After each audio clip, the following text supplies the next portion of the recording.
Salut à tous, c'est Nico. Salut. On vous présente aujourd'hui notre réédition en version compacte du jeu Tokyo Ghoul Bloody Masquerade, un jeu de Florian Grenier pour 4 à 8 joueurs à partir de 14 ans et des parties d'une vingtaine de minutes.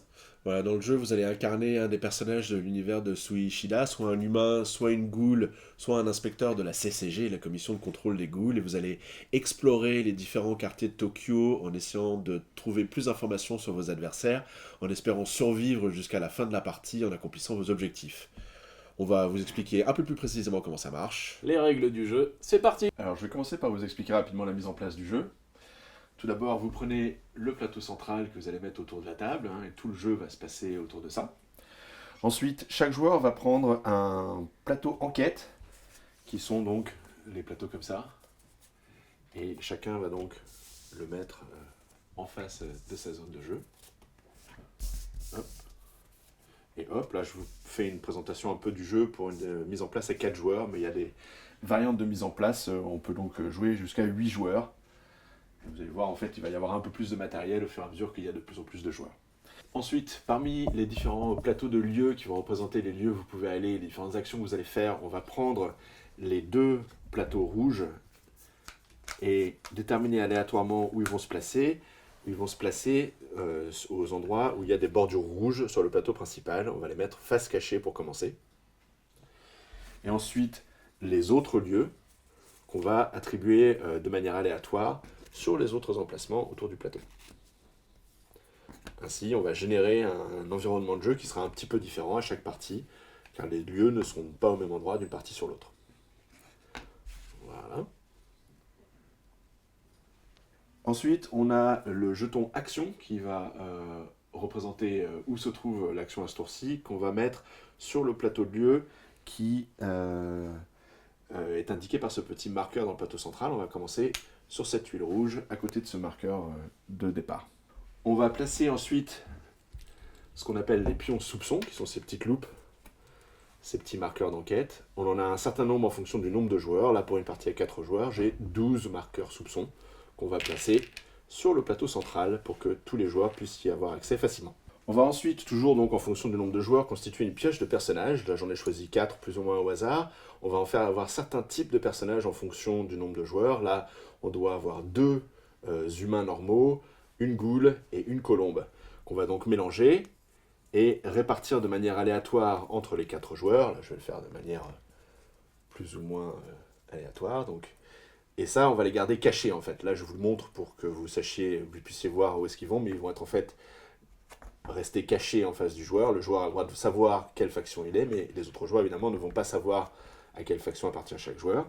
Et pour déterminer les conditions de victoire, chacun de ces personnages a sa propre carte, qui elle aussi va rester face cachée pour que les autres joueurs ne puissent pas la voir, mais qui va en particulier expliquer les différentes conditions de victoire de chacun des personnages.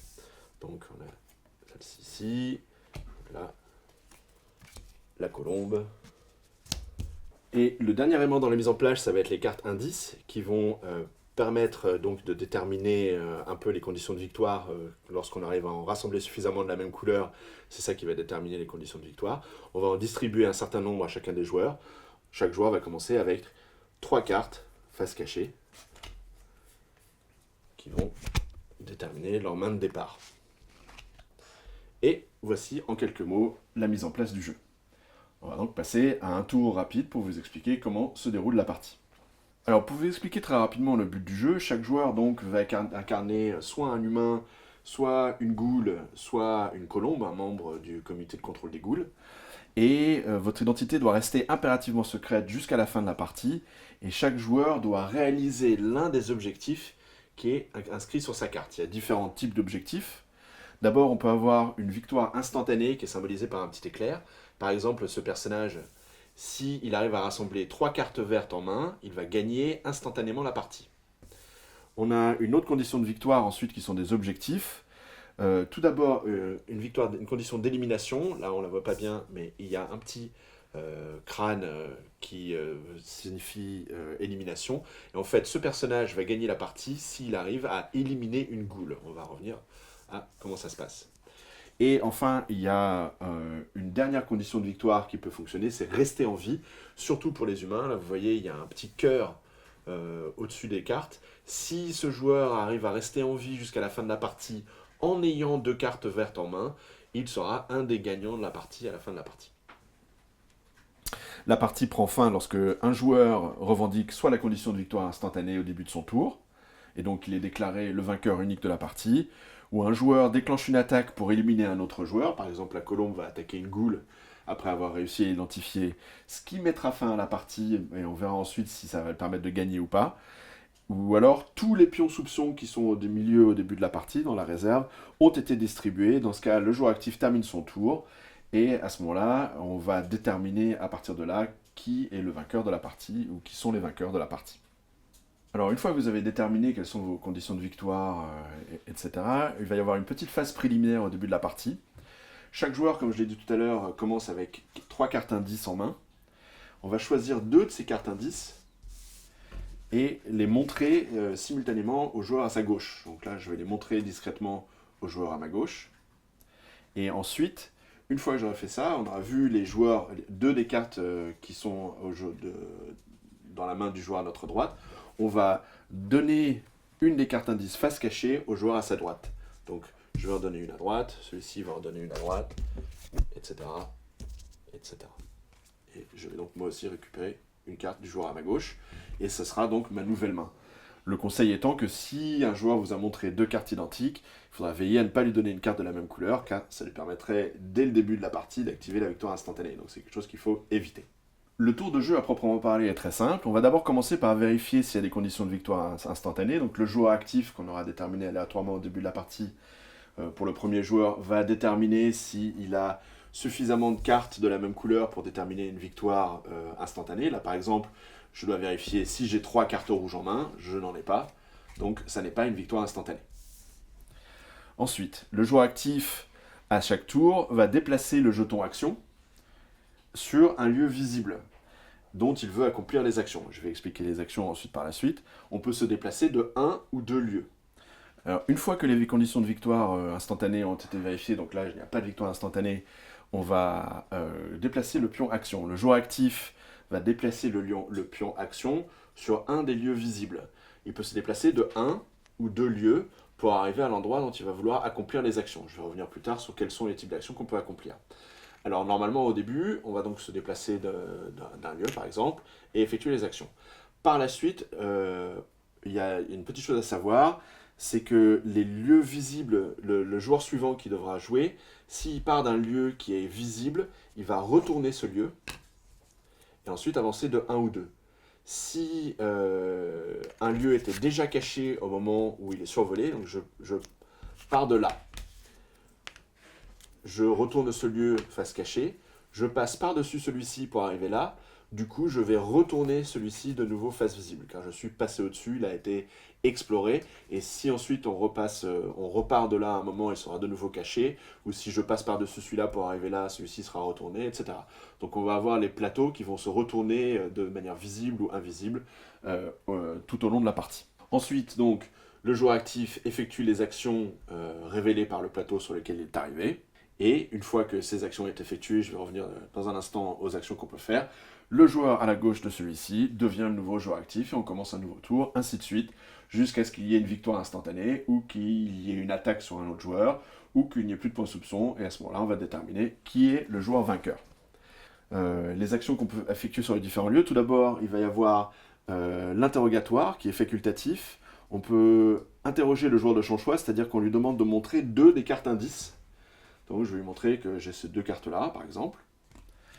Et ensuite, le joueur actif peut échanger une de ces cartes avec l'une de celles qui viennent de lui représenter. Donc, j'ai été interrogé par le joueur à ma gauche, je lui montre mes cartes, et le joueur va pouvoir décider « Ah, j'ai besoin de cette carte-ci ». Donc il va prendre cette carte et me donner une autre carte au hasard. Ensuite, les autres types d'actions qui peuvent être effectuées sur les différents lieux, on a par exemple l'action suspicion. À ce moment-là, si je m'arrête là et je fais ça, tous les joueurs qui possèdent au moins 2 cartes indices identiques à la couleur indiquée sur le lieu, là en l'occurrence c'est bleu, vont devoir récupérer un soupçon, c'est-à-dire un de ces pions, Et donc si par exemple j'avais 2 cartes bleues, je vais devoir mettre un soupçon sur la case bleue. Pour cette zone-ci, c'est tous les joueurs qui possèdent au moins 2 cartes indices identiques de tout type confondu qui attirent le soupçon sur eux. Donc si j'en ai 2 identiques, je ne vais pas révéler de quelle couleur elles sont, mais je vais juste mettre un marqueur soupçon sur le fait que j'ai déjà 2 cartes identiques. Enfin, la dernière catégorie, ce sont pour les cartes rouges, les cartes transformation. Tout joueur qui a au moins une carte rouge dans sa main, je ne sais pas si j'en avais une, et ouais, j'ai une carte rouge, donc là, je vais mettre un point soupçon sur l'icône de Ghoul, qui signifie qu'il y a au moins une carte rouge dans la main. Les autres actions qui sont possibles, on peut brouiller les pistes. Il s'agit de ici. Brouiller les pistes, ça veut dire qu'on va pouvoir prendre un pion de soupçon sur un joueur et le remettre au milieu. Ou alors, si c'est dans le sens inverse, prendre un pion de soupçon et le donner au joueur de son choix en le mettant là où on veut. On brouille les pistes, ce n'est pas on assigne des soupçons ou on retire des soupçons sans tenir compte vraiment des cartes que le joueur a en main, c'est pour brouiller les pistes et pour faire en sorte que ce soit plus compliqué de déterminer l'identité de chaque joueur. Ensuite, la dernière action qui est possible, qui sont sur les cartes rouges, il y en a 2 différentes, et ce sont les actions d'attaque. Soit avec celle-ci, le joueur actif peut décider d'attaquer le joueur qui a le plus de points soupçons. Là, par exemple, moi j'en ai 2 et les autres n'en ont pas, donc le joueur actif pourrait décider de m'attaquer moi. Si c'est la colombe qui attaque la goule, pour lui c'est une des conditions de victoire, donc attention. Et on a l'autre option d'attaque, le joueur actif peut attaquer un joueur de son choix qui possède au moins 3 pions soupçons sur son plateau en quête. Là je n'en ai que 2, donc je ne suis pas une cible valable, il m'en faut au moins 3 sur mon plateau pour être attaqué. Voilà donc l'aperçu d'un tour de jeu. Le jeu va continuer, comme je l'ai dit, jusqu'à ce que soit un joueur arrive à obtenir une victoire instantanée en ayant 3 cartes de la même couleur, telle qu'indiquée sur sa carte de personnage, soit lorsque un joueur attaque un autre joueur, et à quel cas on va déterminer quels sont les vainqueurs en fonction de qui arrive à survivre avec quelle carte, soit lorsqu'il n'y a plus de pions de soupçon, à ce moment-là on va déterminer qui est le vainqueur de la partie. Voilà, c'est en quelques mots les règles de Tokyo Ghoul. Voilà, c'était Tokyo Ghoul Bloody Masquerade, donc un jeu de Florian Grenier à partir de 14 ans pour 4 à 8 joueurs, des parties assez courtes d'une durée d'une vingtaine de minutes. C'est disponible dès maintenant dans votre boutique favorite ou sur notre site à wiwiwi.don'tpanicgames.com. N'hésitez pas à nous suivre sur les réseaux sociaux. À bientôt. À très bientôt.